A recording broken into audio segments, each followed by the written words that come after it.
Chapter 18, Pearson Basic Chemistry, 5th edition as a matter of fact.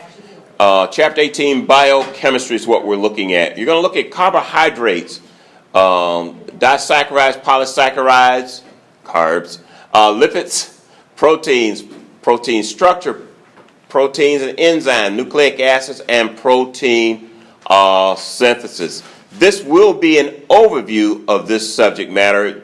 It will not be a deep dive for this particular course. Carbs are a major source of energy. Excuse me. Carbs are a major source of energy in our diet, made from carbon, hydrogen, and oxygen. It's a major source of energy, but not necessarily an instantaneous source of energy. You get it? And keep that in mind when it comes to talking about sugars. They are a source of energy. That's what we use to burn our machine. But it's not necessarily an instantaneous source of energy. Okay? Caffeine, on the other hand, gives you the excitement. Wow, I'm stimulated. I have energy again. It's excitement. It's a stimulant. You get it? So, we need sugars. We need them. We need the carbs, folks. You need the carbon, the hydrogen, and oxygen source. It's found in sugar, milk, cellulose.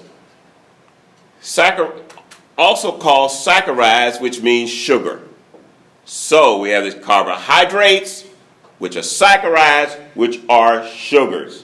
So when you're reading and talking about your carbs, as the fundamental science goes, you have to think about your sugar as well. And that's why you see them talking about, no, I'm going to get rid of my carbs, but they say, well, I'm going to get rid of carbs, but I'm going to keep my sugar. Okay, got it. All right? Okay? So you see, so sugar, they all matter. And the type of carbs, and the dietitian can do a much better job at teaching this actually than I could. So the type of carb does matter in terms of the burn and metabolism, etc. Okay? So here we have the types of carbs. Monosaccharides, the simplest carbohydrates. Disaccharides consist of 2 monosaccharides. Polysaccharides consist of many monosaccharides. So I need you to be familiar with these synonyms. Sugars, saccharides, and carbohydrates are talking about the same family of compounds. They're all carbohydrates. Monosaccharides are carbohydrates. Disaccharides are carbohydrates. And polysaccharides are carbohydrates. You know this equation also well again, don't you? So here we have carbohydrate glucose is made when energy from the sun reacts with water and carbon dioxide. So here we have carbon dioxide and water plus energy, photosynthesis to give glucose plus oxygen. What type of reaction is this? It is a synthesis reaction. Endothermic or exothermic? Endo, very good. So if you write, the value of the energy is going to be positive or negative? Positive. Very good. So this is a synthesis, and here respiration is an oxidation. Get it? Synthesis, then oxidation, respiration. This is what we do. This is what nature gave us. Photosynthesis. And then we burn it. So respiration is the opposite of photosynthesis. During photosynthesis, the energy from the sun combines with CO2 and water to produce glucose in a balanced equation that is an endothermic process. It means it absorbs the energy to carry it out. Respiration occurs in our body when glucose is oxidized in a series of metabolic reactions that release chemical energy to do work in our cells. So we get to lift up our cell phone, we get to text our friend, and when we're really mad, we really text them really hard. That's all because we've eaten our candy bars, we have our sugars, and we've eaten our food, our breads, etc. And now I have some energy to get something done. And all else fails, I get a cup of coffee, kick up my stimulation, and voila, I'm good for the day. But then once I take that in and take in my Snickers bar, I have to burn that Snickers bar in my machine. Take some deep breaths as I'm eating my Snickers bar. Burn it, and there it goes. Okay? The only problem is Snickers bar has a few other things that like to stay with me for a long time. So we have energy photosynthesis shown here. Horses eat it. Respiration happens. and the energy completes its cycle. During respiration, in the body, carbohydrates are oxidized to carbon dioxide and water while energy is produced. When you breathe in oxygen at about 21% oxygen. Air is 78% nitrogen, 21% oxygen, and 1% of the other thing. But that 21% oxygen goes down to, I think, 16% oxygen when it's exhaled, because you give off 4% carbon dioxide. I hope I got my numbers right today. If I didn't, Google it and you'll correct them. All right? So this is what's happening here. And that is the process. So you have this process whereby we don't create nor destroy matter. It's always balanced. Conservation of matter, conservation of energy. Life is balanced that way. So here we have some important monosaccharides. With regard to structures, I expect you to know there's something called glucose. Right? Okay? Here we show you what these structures look like. All right, and the most common form is the D isomer. So the most common monosaccharides are glucose, galactose, and fructose. The most common is the D isomer. So true or false? D glucose is the most common isomer of glucose. True or false? Okay. You got it then. Okay? D-galactose is the most common form of galactose. True or false? D-fructose is the most common form of fructose. True. Okay? We expect you to know that. What's this functionality, OH, called? Alcohol. You said hydroxyl? Yeah, that's what it is. We call it alcohol. It is hydroxyl. Okay? But in organic chemistry, we call it alcohol. So we see OH is hydroxyl, and you would have gotten your points. But in organic chemistry, we call it hydroxyl. We call it alcohol. So these are polyalcohols. You see them? You have these OH. Okay? So your monosaccharides belong to the alcohol family. They're sugars.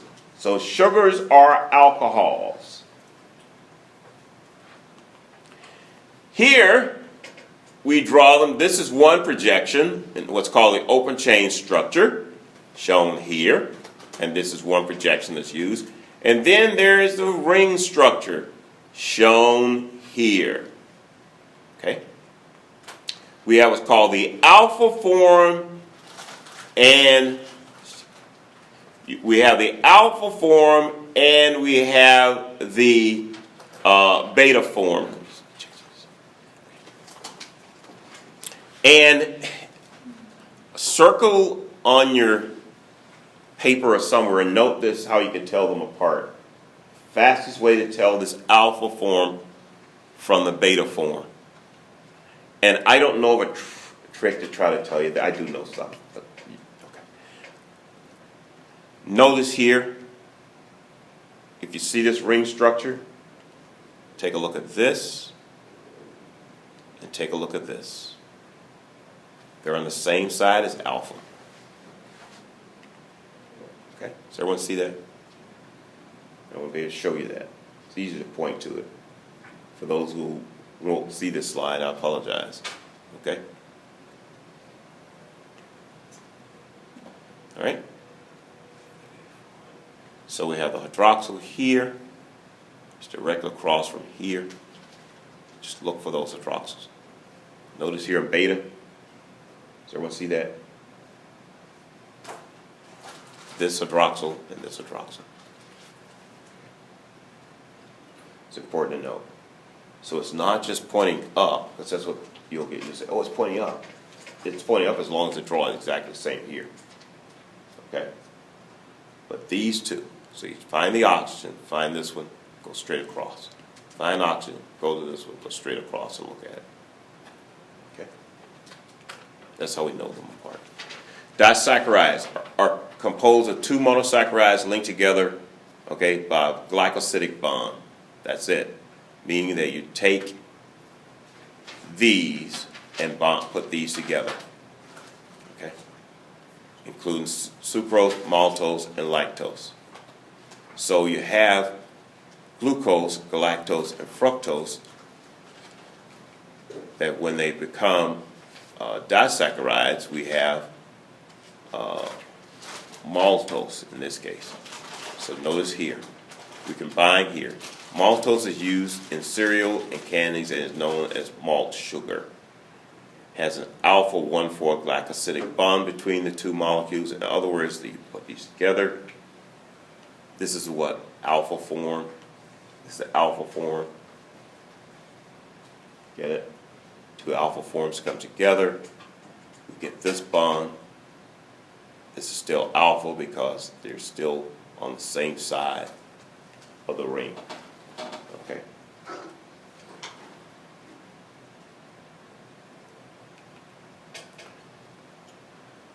Lactose, milk sugar, disaccharide beta 1,4.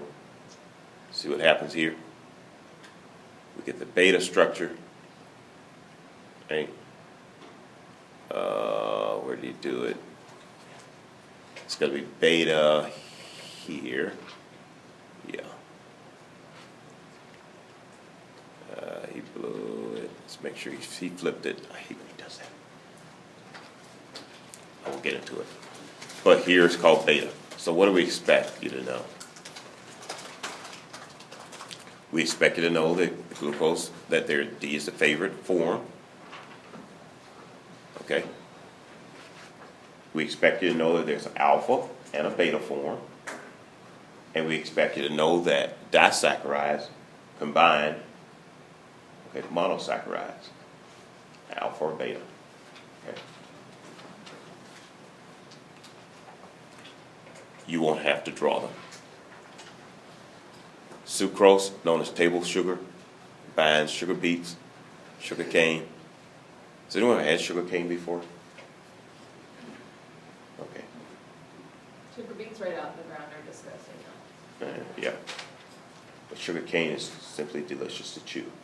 It's just nothing but pure juice and sugar. Cane juice and sugar. Beets are like chewing on a potato, raw potato.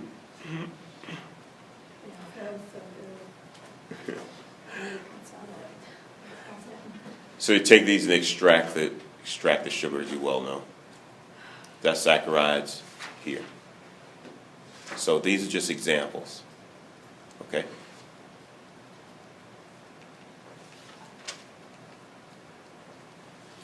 Polysaccharides, you can guess what the poly means, right?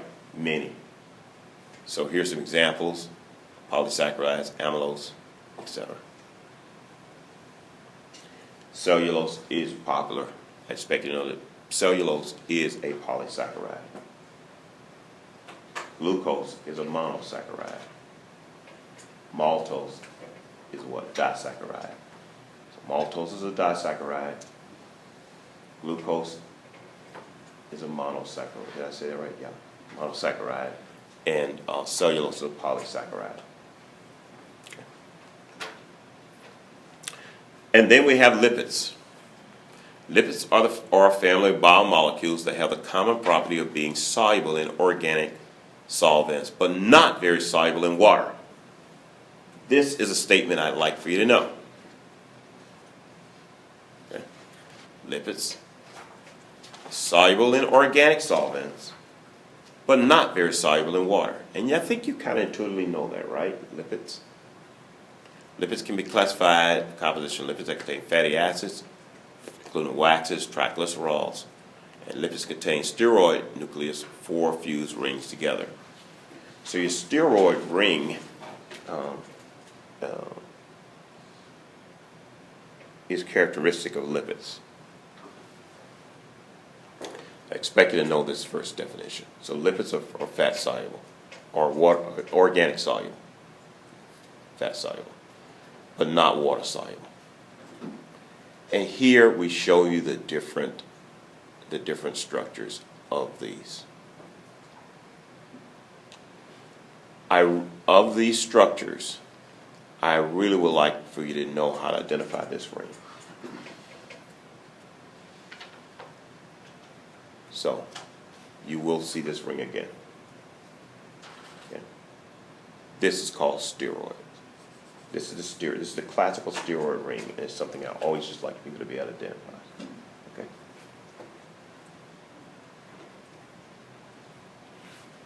So this is steroid ring. Lipids are a family of biomolecules that have common properties, being soluble in organic, but not very soluble in water. Lipids can be classified according to composition. So we have fatty acids, and you've heard that before. And you have waxes, long-chain fatty acids. Then we have the triglycerols, and these are the three family groupings. And this is a part of your biological system. And you guys take biochemistry, or you take some other chemistry, don't you? But we took biology. You took biology. Okay, so that's where you. So that's where you. Refresher. Okay, so that's where you hear about these. Okay, so you took biology. So fatty acids, triglycerols, and steroids. These are all part of your biological system.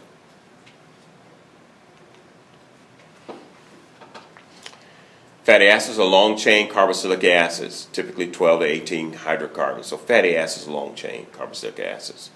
And here we show you examples of these. It's table 18.2. And the longer the chain, the higher the melting point. This is actually what happens to some of the those who cook with oils and fats and greases and things. The higher the grease, the higher the boiling point. But also you hear him say the hotter you can get the grease, right? Because its boiling point is higher.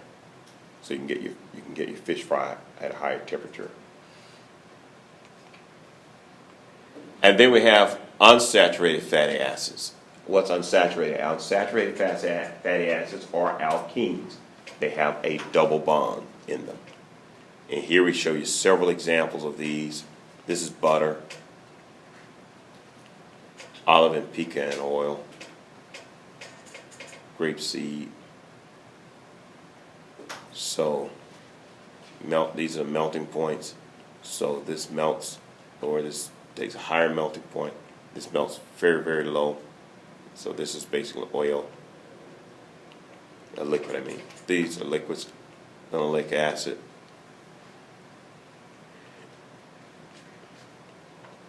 And linoleic acid. See how linoleic acid and linoleic acid. Polyunsaturated have more than one double bond. That's it. Okay? So that's how you'll know polyunsaturated.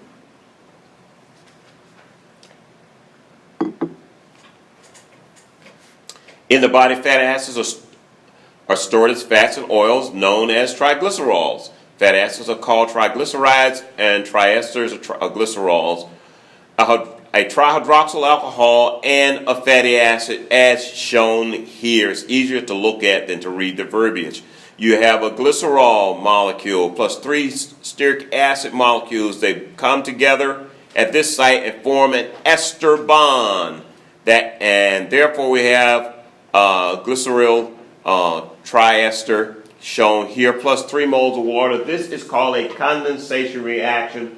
When water is given off, it is called condensation reaction. Now think of the reactions, earlier reaction we memorized this year. I don't think we had a condensation reaction in the group. I don't recall us doing one of those. But in organic chemistry and biochemistry, a condensation reaction is a very common reaction in biology and in biosystems, and therefore that's what I like for you to at least remember, right? That a condensation reaction to form these types of bonds is very common in biology and biochemistry.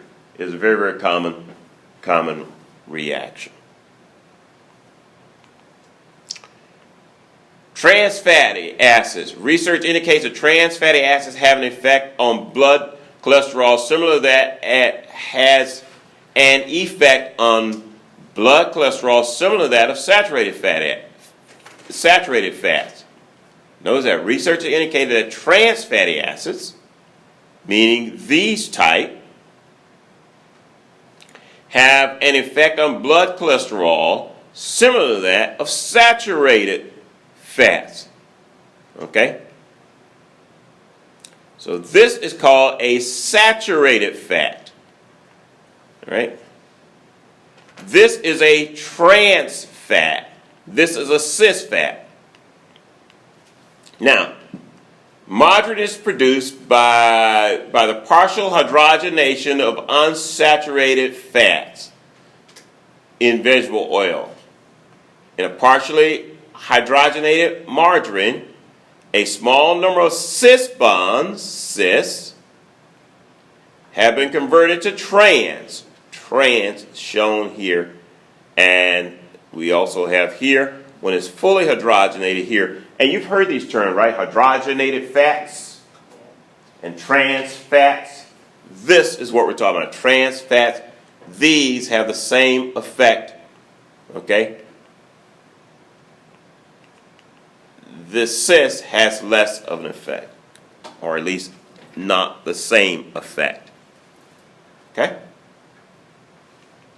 So what they do is take the cis and you do chemistry on it, hydrogenate it, using a nickel catalyst. Hydrogenation is what it's called. It summarizes to transform. And cholesterol. Cholesterol has the same structure as our good friend a what? Steroid. Same structure as a steroid. And much of this you probably already know from your biology courses. Steroid nucleus, and then we have cholesterol. So I expect you to know the steroid nucleus, what it looks like. Cholesterol is the most important and abundant steroid compound in your body. Please know that statement. Cholesterol is the most important and abundant steroid compound in your body. It's obtained from eating meats, milk, and eggs. Also synthesized in the liver from fats, carbohydrates, and proteins. Fats, carbohydrates, and proteins. It's not found in vegetable and plant products. This is an important fact. Okay, you don't get cholesterol from eating vegetables and plant products. Okay, so I can eat it. So you can eat as many peanuts if you like, as you like, if you're worried about cholesterol. That's my argument anyway. Okay. Okay. You get it? So cholesterol is the most important, and it is not found in plant products. So this will be a true/false type question, right? Okay. High levels of cholesterol associated, okay, with accumulation of lipid deposits, plaque, that line the narrow arteries, your coronary arteries. So you get that, right? That means you're narrowing the artery, and that means what? You know that PV equals nRT, right? So you know what happens, right? That volume is decreased, okay? Going to have blood pressure. You understand your pressure volume relationships. P1, V1 equals P2, V2, etc. Okay. So this changes, and that's a lot more pressure going through. And you intuitively know that by the size of the orifice to increase pressure, right? And so that's what's going to happen. Okay. And at some point, it's going to increase where it's going to have back pressure, which is heart attack. Okay. Excess cholesterol forms plaque that can block the arteries, resulting in a heart attack. That's what we're saying here. A normal opening shown in A and in B is almost closed off, and that's what happens. You change the blood pressure. So what about those proteins? Athletes eat a lot of proteins. Proteins perform different functions in the body. Can function as structural components, very, very critical. Can function as enzymes that aid in digestion, very critical. Participate in transportation of oxygen in blood and muscle, very important. So we now understand the importance of proteins. Okay, they're critical to our health. So you have to get proteins. Here's a classification of some of the proteins shown here on the slide 18.4. We see here we have the structural proteins, provide structural components, collagen, etc. Keratin for the hair.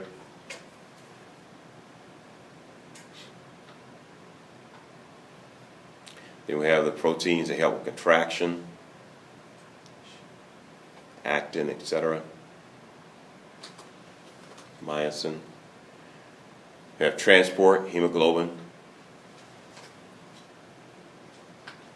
Then we have storage, hormones, very important. Hormones are your messengers.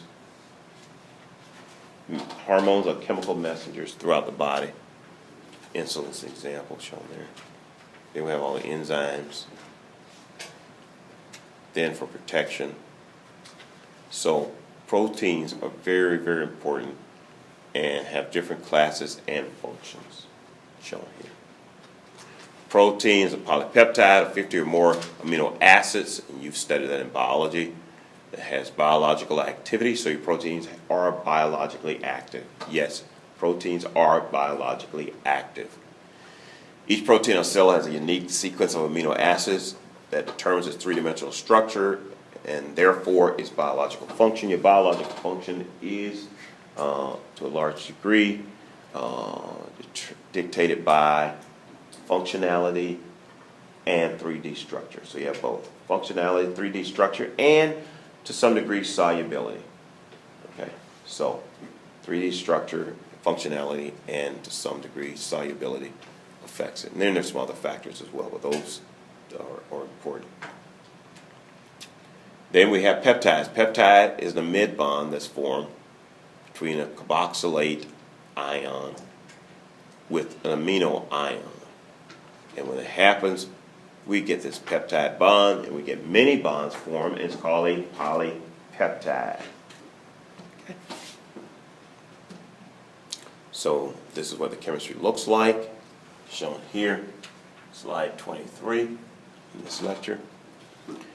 So we have the glycine anion with the aniline, and these are amphoteric, so we have the anion portion here acts with the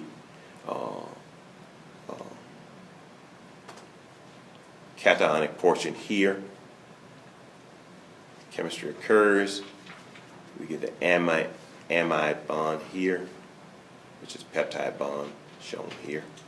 And we can do that again and again and again. And notice here water is given off. Therefore, it's condensation. Recall that condensation is a very important process in the body.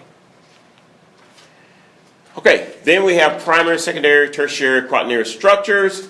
Primary structure, peptide bond, join amino acids in a sequence. Secondary, we have hydrogen bonding.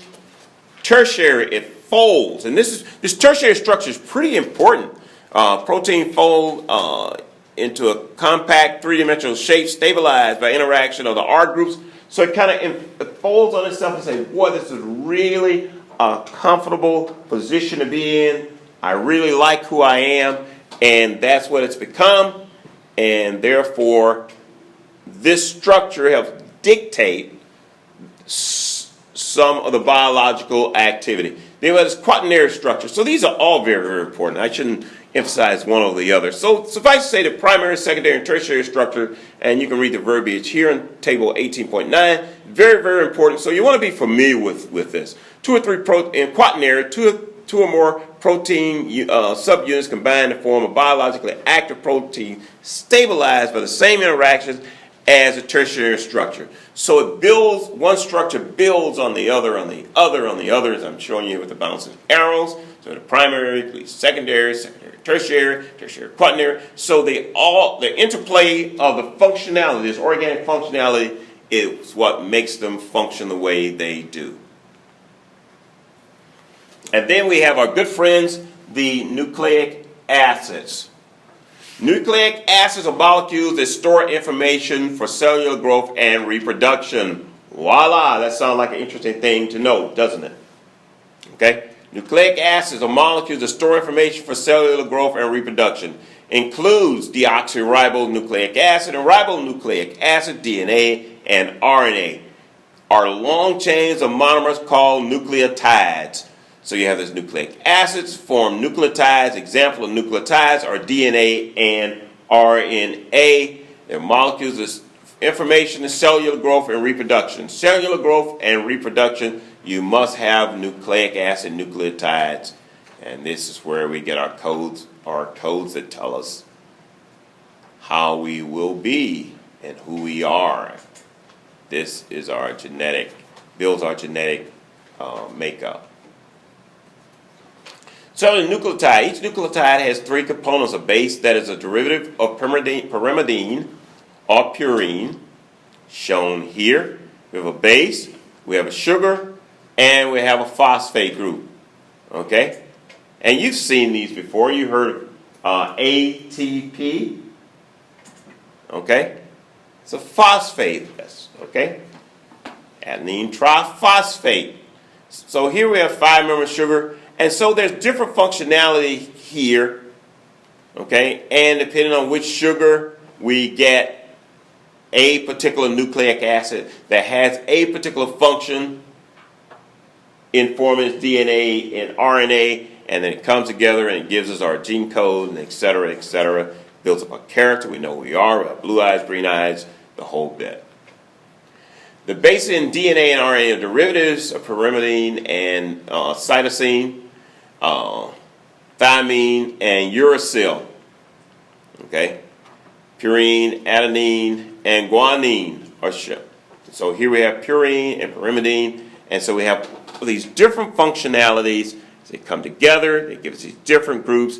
DNA and RNA here, then we get another form of, we get DNA, RNA, guanine, adenine, Addis. What did I say? Addison. Adenine. Coffee. Adenine and guanine. So we have them here. DNA contains A, B, C, and T. RNA contains A, G, C, and U. And that's how we differentiate them. So the sequence of these, and you know this, right? The sequence of these nucleotides, which are nucleic acids, is very important to determine whether it's DNA or RNA. I suggest that you memorize this last part. DNA contains A, G, C, T. RNA contains A, G, C, U. This is the differentiating factor, and I don't know how you want to memorize that. Okay? So everyone get it? And this table is a summary. I just like this table, so I like to show it to you. Of the macromolecules in the body. This is what you've learned and have seen here. You have carbs, carbohydrates. You have proteins. You have nucleic acids. And you have lipids. These are the key macromolecules in the body: carbohydrates, proteins, nucleic acids, and lipids. Life depends on 4 major classes of macromolecules: lipids, fats, polysaccharides, sugars, nucleic acids, and proteins. You got it? So lipids, polycarbonates, sugars, nucleic acids, and proteins. Lipids provide calories and comprise of cellular membranes that control passage of components in and out of the cell. Polysaccharides, vital to energy storage, not instantaneous energy necessarily. Cellular structure and signals. Nucleic acids regulate information in your cells and are responsible for heredity. I usually like to ask that question. I just love that answer. Heredity is related to nucleic acids. True or false? True. Proteins contribute to the structure of cells, guide chemical transformations, and form conduits for signals. So that's what helps the transport of information across the biological system. Without these, your body wouldn't be what your body is. And there you have survived Chapter 18.